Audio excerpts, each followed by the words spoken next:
don't know, like a year before that. And the subject had come up about abortion, and he was like, I made a sort of rhetorical jest, and I was like, well, what if I got pregnant? What would we do? And I would probably have an abortion. And he went, well, I'm not comfortable with that. And I looked at him, and then we had a really intense conversation about why it would be my choice and why I believed that it would be the right thing to do. And he sat there after we were finished for in in silence for about 30 seconds, and he said, "Oh my God, you're right." And he has become one of the biggest champions of choice, and has become, really a sort of a voice for the rights of women to abortion in the church. So I do think that sometimes, I mean, I don't think that his whole mind was changed that day. I think that that was like a light bulb moment where it occurred to him that there was more to the story, and then later on he like read about it and thought about it more. But that was one instance in which I think I changed someone's mind, which is good because I married him. So, well, I think for me, so like I had shared earlier, grew up in a fairly conservative family, and then right before I started high school, I moved to an area of North Carolina that is incredibly rural, and very, very, very Republican, very conservative. I used to joke when I moved there that there were more Baptist churches than people. And so I really became kind of, I don't want to say indoctrinated, but really was bombarded for a lot of my formative years, where I was really developing a lot of my own political identity with a lot of conservative Republican rhetoric. And so I found my way into my freshman year of college. I had actually been registered as a Republican. Wound up taking a women's studies course really because it was the thing that fit my schedule. And I was like, well, I heard a friend talking about how, she really enjoyed her women's studies course. She was a year older than me. I was like, so, okay, whatever, I'll take it. If I hate it, I'll drop out. And it was like our first week or two, and I got bombarded with this concept of privilege. And it was the first time I had ever heard the term privilege used outside of the context of, you had such a privileged upbringing to mean you had a very wealthy upbringing. You wanted for nothing. Your parents had money. And I, at 18, thinking I knew everything about the world, really rejected this belief of like, I have everything I have because I worked for it, not because I'm white. And like really became, and it felt, I think Kelly, like you were saying earlier, or it might've been Kate was saying this earlier, it almost feels like a rejection of your identity. Yeah. But it was one of those things. At that point, the drop ad point had passed, so I had no choice but to really sit and absorb this new way of thinking for an entire semester. And I would say it probably took an entire semester for me to really come around to the idea that, oh, maybe privilege is a thing. And yes, I worked really hard to have the things that I have. And I probably also had quite a head start in getting there. mm-hmm. And yeah, I agree with the idea that it takes time. And sometimes a lot of patience. And I definitely understand sometimes, depending on how threatening a person's beliefs feel to your safety or identity, that, people are well within their right to not give you that patience. Mm-hmm.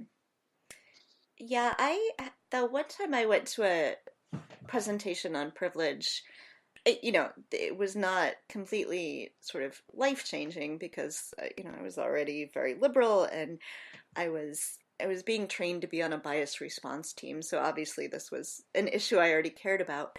But the presentation on privilege was the first time that I had sort of really grasped the concept. And it, while it didn't change my mind, I think it did change my worldview. And so I think that can be a subject where, until you're really presented with it, you don't think about it because you don't have to. Right. And so it's a moment where I think if it can be done well, it can really make people sort of open their eyes to things that they hadn't considered before. Mhm. Yeah, I absolutely had one of those, oh, that's what they're talking about moments. Their Facebook friend is a Black woman who is wonderfully willing to post stuff that she knows is probably not super popular. And I remember reading through some comments where somebody was doing that ridiculous pseudo devil's advocate, basically being defensive response. Mhm. And in so many words, she said to shut up. And I remember my immediate response was like, well, that was rude. And then I thought of every time that some dude had come in and wanted feminism explained to him. And I was like, okay, yes, that's me right now. I am that jerk who's just trying to understand. And I have no patience for that jerk. And it completely makes sense that she would have no patience for somebody doing the same thing about her identity as well. And that was, I think for me, a point at which I will not say that I am necessarily an ally, because I don't think that I can rightfully call myself that. Somebody else could choose to say that I have acted as an ally. But it made me really realize that I basically needed to shut up a whole lot more and just read and listen and support as much as possible and amplify voices as much as possible, because it's really, really easy to stay listening to, frankly, I'm, in a part of the country that is known for being super, super white. And it's easy to just get, dead white dudes in my reading list and not try and get any outside perspective than the people who surround me in my immediate social circle. Yeah, the other time that I've really seen people change their minds, and again, maybe not overnight, but in a really dramatic way, is when people that I've known have found out that a family member is gay. I'm thinking about a specific family that I knew in Ohio. They were very conservative. I'm sure they wouldn't have been Trump supporters, but they were very conservative, and had always been very conservative. Conservative. That's how we knew them, even in a time when we didn't talk about politics as much. And then their son, when he got to college, I don't know at what point he realized he was gay, but he came out to them. And, it wasn't immediate, but it was fairly quick that they changed, and they were no longer Republicans. They were Democrats. They supported gay rights. And it was very clear that it was the act of realizing that they accepted their son for who he was, and that meant that they accepted, a lot of things that they hadn't previously accepted. I will say one thing that is really useful to me in talking to conservatives, particularly, is because I'm a person of faith and I have a degree in Bible. And so I feel like I can speak to them in their language sometimes in a way that I think more secular liberals can't. I think using the language of faith, using particular biblical quotes sometimes can help, because they're feeling some sort of like connection with me, right? Like there's a lot of defensiveness among particularly evangelical Christians right now. A lot of like, oh, everybody is just like trying to, force us to believe things we don't want to believe, and everybody's out to get us, and oh my goodness, we're so persecuted. And so I think that coming to them and saying, hey, I in some way share your faith. I too believe in the good news of Jesus Christ. And yet I have come to this completely different conclusion on this other political matter. I feel like we can sort of make a connection, and I can sort of talk to them without some of the fraught anger that I sometimes see. Yeah, I think finding those personal connections can help. And I've sort of been thinking about that. So I have a cousin who is a Trump supporter. I hadn't realized this. We had never talked politics at all. I knew that the rest of his family was very liberal.